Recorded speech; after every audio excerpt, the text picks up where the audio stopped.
Hi guys! Welcome back to another video here on my channel. So if you are new, click the subscribe button so you will be updated to my upcoming videos and so you can also see my previous videos. So for today, I'm gonna share with you on how we will assemble this beauty tool eyebrow trimmer. So this is not the usual eyebrow trimmer, hindi pa siya ready-made. So let's go ahead and assemble it.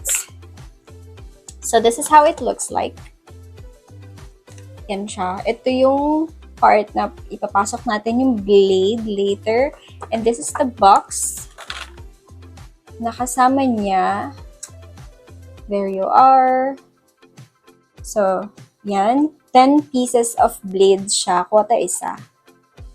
So, para magamit na natin. So, ayan. Meron pa siyang paper. So, tanggalin natin. Ayan siya. This is the blade. And then, in this part, ipapasok lang natin. Very smoothly. So, there you go. Easy peasy. Pwede na natin gamitin pang ahit ng kilay. So, that's it for today. Thank you so much for watching and see you on my next one.